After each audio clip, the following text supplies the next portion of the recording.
Hello students, मैं नम्रता जैन, प्रवक्ता Adinath college of education महारा ललितपुर। हम बीएड फर्स्ट ईयर की होम साइंस पेडागोजी की क्लास पढ़ रहे हैं। इसमें हमने सेकेंड यूनिट में आहार, स्वास्थ्य एवं पोषण के बारे में जाना था। और इसके बाद अब हम इस वीडियो में जानेंगे कि गृह प्रबंध क्या है और साथ साथ बजट कैसे बनाया जाता है, नियोजन क्या होता है और बजट बनाने के समय क्या क्या सावधानी रखनी चाहिए, स्वच्छता क्या होता है, गृह व्यवस्था में स्वच्छता का क्या महत्व है। सबसे पहले अब हम देखते हैं गृह प्रबंध या हमारी गृह की व्यवस्था।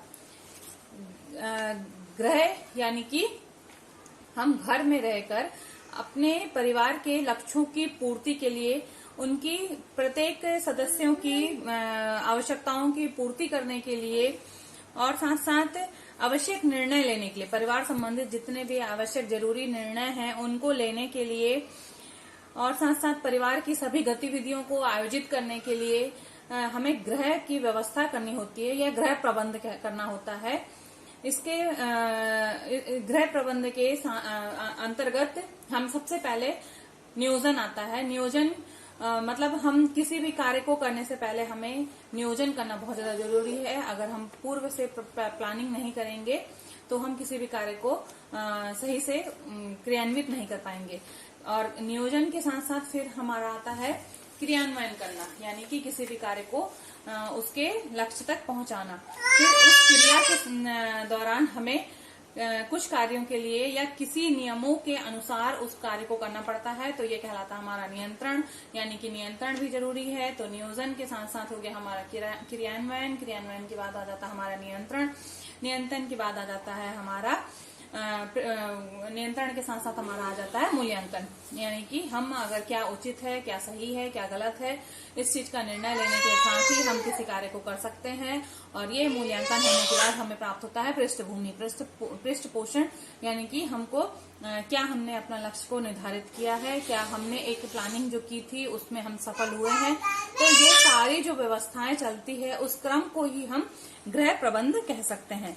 गृह प्रबंध पारिवारिक जीवन में शारीरिक, आर्थिक, मनोवैज्ञानिक, सामाजिक, आध्यात्मिक, तकनीकी अपेक्षाओं की देखभाल करने, दैनिक जीवन में प्रयोग में आने वाली सभी कार्यों के लिए, उनकी समस्याओं को सुलझाने के लिए हम अपने कुछ प्रबंध के जो नियम होते हैं, सिद्धांत होते हैं, उनके अनुरूप कार्य करते हैं। और गृहिणी की प्रबंध जो संबंधित दक्षता है, उसकी अभिरुचि, योग्यता इस बात से परखी जा सकती है कि वह परिवार के कम साधनों में कैसा उसका सही उपयोग कर रही है या उसका सदुपयोग कैसे करके उसको अधिक से अधिक, अच्छा से अच्छा बना सकती है। और उसकी योग्यता के अलावा घर के जो जितने भी सदस्य हैं उन सदस्यों की निपुणता, रुचि, मूल्य आदि को ध्यान में किस तरीके से वो रख सकती है। कम से कम साधनों का उपयोग करके अधिकतम लक्ष्यों की प्राप्ति करने की जो विधियां हैं उसका अध्ययन हम गृह प्रबंध के द्वारा ही सीखते हैं। या गृह प्रबंध में उन विधियों को, उन नियमों, उन सिद्धांतों, उन तर्कों को रखा जाता है जिससे कि एक गृहिणी अपने कुशलता या अपनी दक्षता, अपनी कौशल के द्वारा इस तरीके से घर की व्यवस्था करती है जिससे कि जो बाकी सदस्य हैं उनकी भी आवश्यकताओं की पूर्ति हो सके, उनकी भी जितनी भी जरूरत की चीजें हैं, उनकी क्या रुचि है, उनकी क्या अभिरुचि है, उनकी क्या मांग है, वो सब की वो पूर्ति एक कुशलता पूर्वक कर सकती है। तो ये गृह प्रबंध एक गृहिणी के ऊपर डिपेंड करता है कि वो अपने घर को किस तरीके से अच्छा रख सकती है, अच्छे से अच्छा माहौल वहां क्रिएट कर सकती है। गृहिणी के साथ साथ उसके घर परिवार वालों की भी जिम्मेदारी होती है कि वो अपने घर की व्यवस्था को बनाए रखने में, घर के प्रबंध को बनाए रखने में, खास तौर पे घर का मुखिया जो है उस पर डिपेंड करता है कि वो घर की व्यवस्था को किस तरीके से और अपनी पत्नी का किस तरीके से साथ देकर वो अपने घर की व्यवस्था को कुशल बना सकता है। गुड जॉनसन के अनुसार गृह व्यवस्था विश्व के सभी देशों में पाई जाती है। यह सबसे अधिक सर्वव्यापी व्यवस्था है जिसमें अधिकांश व्यक्ति संलग्न रहते हैं। इसमें अधिकांश धन व्यय होता है। यह व्यक्ति के स्वास्थ्य की दृष्टि से आधारभूत महत्वपूर्ण प्रक्रिया है। जॉनसन के अनुसार गृह व्यवस्था एक मानसिक प्रक्रिया है जिसमें आयोजन, नियंत्रण, मूल्यांकन के माध्यम से पारिवारिक साधनों का उपयोग करके पारिवारिक लक्ष्यों की पूर्ति या पारिवारिक लक्ष्यों तक पहुंचा जा सकता है। इस तरीके से जो गृह प्रबंध है वो एक घर को सुचारू रूप से चलाने के लिए सभी सदस्यों का मिला जुला एक प्रक्रिया है। सरल अर्थों में हम कहें तो कह सकते हैं कि उपलब्ध साधनों का उपयोग करके लक्ष्य की प्राप्ति ही घर की व्यवस्था या गृह व्यवस्था है। जिस तरीके से व्यवस्थापन प्रक्रिया को बांध की तरह कहा गया है, जिस तरीके से बांध को बांधकर पानी को एकत्र किया जा सकता है और वर्ष भर उस जल की आपूर्ति की जाती है, उसी प्रकार घर की व्यवस्था है जो वो एक बांध के रूप में होती है, जिससे कि परिवार इकट्ठा होता है।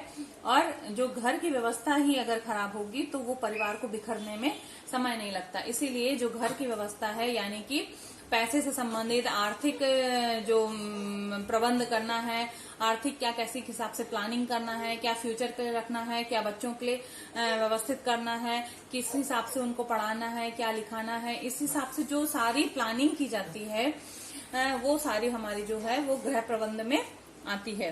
फिर आता है गृह प्रबंध के आवश्यक तत्व कौन कौन से हैं। सबसे पहले तो गृह प्रबंध के तत्व है नियोजन, यानी कि प्लानिंग करना।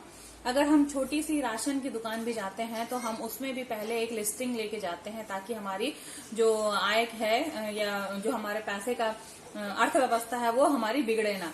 तो इस तरीके से हर एक कार्य के लिए नियोजन बहुत ज्यादा आवश्यक है। किसी भी कार्य को करने से पहले हम एक प्लानिंग करके चलते हैं। अगर हमको शाम की पार्टी में भी जाना है तो हमको क्या पहनना है, क्या रखना है, क्या लेके जाना है, अगर बच्चे हैं तो उनके साथ में क्या कैरी करना है, तो ये सारी जो हमारी एक प्लानिंग होती है वही हमारा एक नियोजन होता है। और बिना नियोजन के वो कार्य ठीक से सुचारू रूप से नहीं चल सकता, इसलिए प्लानिंग का बहुत ज्यादा महत्व है। निकिल एवं डोरसी के अनुसार गृह प्रबंध के अंतर्गत परिवार के साधनों का नियोजन, नियंत्रण, मूल्यांकन आता है।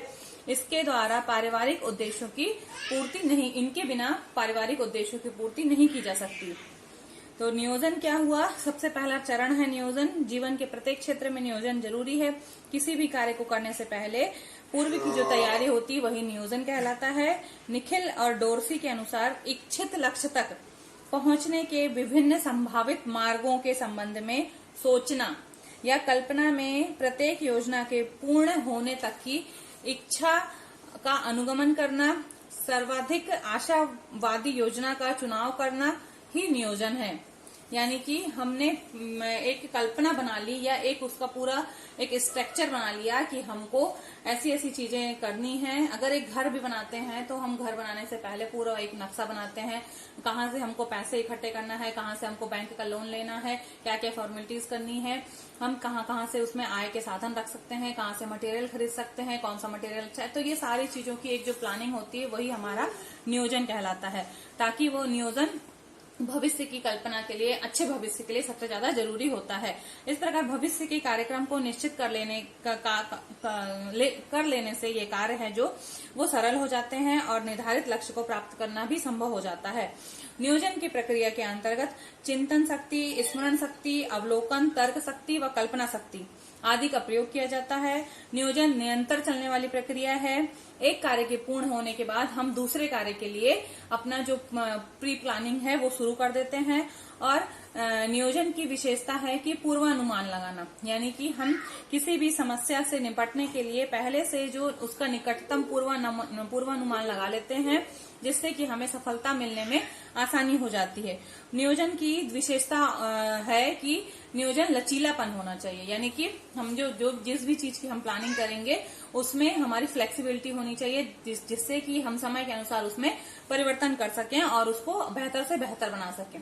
फिर हमारा दूसरा आवश्यक तत्व आता है इसमें नियंत्रण, यानी कि प्रबंध प्रक्रिया की द्वितीय तत्व है जो वो नियंत्रण है। केवल सही नियोजन द्वारा ही उस लक्ष्य को नहीं पहुंचा जा सकता, नियंत्रण के द्वारा भी उस योजना को जो कि पूर्व निर्धारित कार्यक्रम है उनके अनुसार संबंधित परिस्थितियों के अनुकूल परिवर्तित करके क्रियान्वयन किया जाता है। यानी कि हम अगर केवल प्लानिंग करेंगे, हम उसमें अप्लाई नहीं करेंगे, हम उसमें क्रियान्वयन नहीं करेंगे, तो केवल प्लानिंग से हमारा कुछ कार्य सिद्ध नहीं हो सकता। इसीलिए हमको पहले प्लानिंग, उसके बाद में उसी के अनुसार हमको कुछ शर्तों के अनुसार, कुछ नियंत्रण के साथ में उसे कार्य को करना भी होता है। डगलस एस सेरविन के अनुसार नियंत्रण का मूल तत्व कार्यवाही है, जिसके द्वारा पूर्व निर्धारित स्तरों के अनुसार क्रियाओं को समायोजित किया जाता है तथा इसके नियंत्रण का आधार प्रबंध के पास सूचनाएं होती हैं। अतः नियंत्रण के अंतर्गत समय और परिस्थितियों के अनुसार पूर्व निर्धारित योजना में किए जाने वाले परिवर्तनों का निर्णय लिया जाता है। यानी कि जो हमने प्लानिंग की है उसमें हमको क्या क्या चेंजेस करने हैं, क्या क्या हमको उसमें शर्तों में से क्या कम करना है, क्या अधिक करना है, उसके अनुसार क्या क्या हमको क्रियान्वयन करना है, किन किन उद्देश्यों सिद्धांतों को हमको उसमें पालन करना है। तो ये अपने लक्ष्य को प्राप्त करने के लिए हमें नियंत्रण भी उतना ही जरूरी है जितना कि हमको नियोजन जरूरी है। जो हमारी सफलता के लिए जो नियंत्रण की योजनाएं हैं वो लचीली होना चाहिए और समन्वय व निरीक्षण भी उसमें आवश्यक है। इसके बाद आता है हमारा मूल्यांकन, जो कि हम अपने अगले वीडियो में देखेंगे। धन्यवाद।